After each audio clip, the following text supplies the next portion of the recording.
दिल्ली पाहण्याकरता आलो नाही, तर दिल्ली आम्ही धरण्याचा कार्यक्रम करता माझं सुद्धा योगदान असावं, कारण मला मरायचंय उद्या.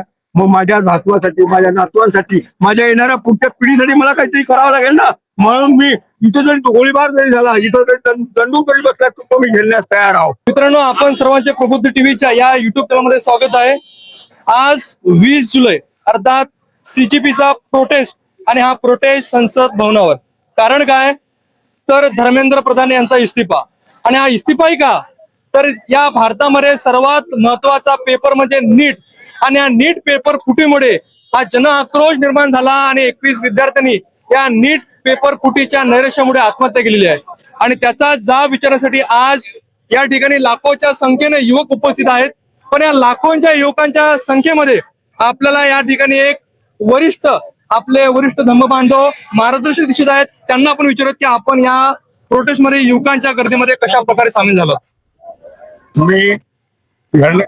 जी भारतामध्ये शिक्षण प्रणाली, ग्रामीण भागामध्ये जी शिक्षण प्रणाली आहे ती पूर्ण नष्ट झालेली आहे. जिल्हा परिषद, नगरपालिकेच्या, महानगरपालिका शाळा या पूर्ण नष्ट झालेल्या आहेत, आणि तिथे एज्युकेशन बंद झालेलं आहे. मजुराच्या मुलांना शिक्षण घेण्याकरता संधी नाही. ते पैशाची मुलं आहेत, पैसे घेणारे लोक आहेत, त्यांच्याकरताच मात्र सुविधा आहे. गरिबांच्या मुलाकरता सुविधा नाही आहे, कारण ते मजुरीचे काम करतील की आपल्या मुलांना शिकवतील. जिल्हा परिषदेच्या शाळा बंद झालेल्या आहेत, सरकारी शाळा 1 लाख बंद झालेल्या आहेत. कसं काय शिक्षण होईल. म्हणजे या शिक्षण प्रणालीमुळे पुन्हा जातीवाद फोकवत आहे. ज्योतिबा फुलेंनी चातुर्वर्ण्याबद्दल सांगितलं होतं, आज शैक्षणिक चातुर्वर्ण होत आहे.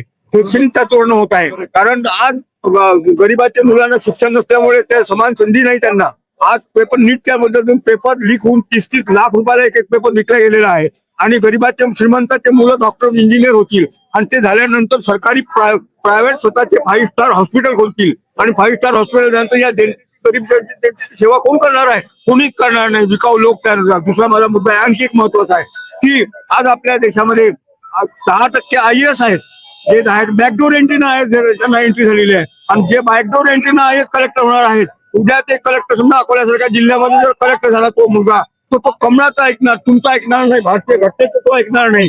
तो भारतीय घटनेचा ऐकणार नाही, तो कमळाचा ऐकणार. तो कमळाचा गुलाम राहणार आहे, तो आपला गुलाम नाही राहणार. म्हणून आपल्याला म्हणून आम्ही संविधान जिवंत राहणं, मुलांना शैक्षणिक स्तर उंचावणं, याकरता, या घराकरता मी स्वतः स्पेशल आलेलो आहोत. दिल्ली पाहण्याकरता आलो नाही, तर दिल्ली आम्ही धरण्याचा कार्यक्रम करता माझं सुद्धा योगदान असावं, कारण मला मरायचंय उद्या. मग माझ्या नातवासाठी, माझ्या नातवांसाठी, माझ्या येणाऱ्या पुढच्या पिढीसाठी मला काहीतरी करावं लागेल ना. म्हणून मी इथे जरी गोळीबार जरी झाला, इथं जरी दंडूक जरी बसला, तो मी घेण्यास तयार आहोत. कारण माझ्या बांधवांकरता, माझ्या नातवांकरता, माझ्या येणाऱ्या पुढच्या जिनी जनरेशन करता मला हा लढा लढायचा आहे. ग्रामीण भागामधलं शिक्षण पूर्णतः बंद झालेलं आहे. गरीबाचं, मी डॉक्टर आहे, एमबीबीएस डॉक्टर मी स्वतः, आणि माझ्या काळामध्ये मी जिल्हा परिषद शाळेमध्ये शिकून डॉक्टर झालेला आहोत. आणि आज आमच्या ग्रामीण भागाची परिस्थिती जर पाहिली तुम्ही, तर खेड्यामध्ये शिक्षण नाही बरोबर. लोक मजुऱ्या करतात, त्यांच्या शाळेला मुलांना ते डॉक्टर होणार नाहीत, इंजिनियर होणार नाहीत. आज या व्यवस्थेमुळे, तर नीटच्या व्यवस्थेला त्याला ट्युशन फी भरण्याकरता पैसा नाही, त्याला कुठून पैसा येणार, तो कुठून डॉक्टर होणार, कुठून इंजिनियर होणार. म्हणून या व्यवस्थेच्या विरुद्ध आम्हाला बंड आहे. हा व्यवस्था आम्हाला बदलायची आहे. या व्यवस्थेचा बंडारी केली तरच शिक्षणाची परिस्थिती बदलेल. शिक्षण, बाबासाहेबांनी सांगितलं की एज्युकेशन महत्वाचं आहे. शिक्षण जर तुमच्याकडे असेल, तुम्ही पूर्ण बंडाळी करू शकता. जर तुमच्याकडे शिक्षण नसेल तर तुम्ही अंधभक्त होणार, आणि अंधभक्त झाले की मग तुम्ही काहीच करू शकणार नाही. फक्त अंधभक्त झाल्यानंतर तुम्हाला जे तुमचा नातलग भाऊ सांगतील त्याप्रमाणे तुम्ही करा. पण शिक्षण असल्यानंतर तुम्ही मात्र स्वतः उभे राहणार. शिक्षण घेणारे मुलंच उभे राहतील, वडिलांनी उभे राहणार नाही.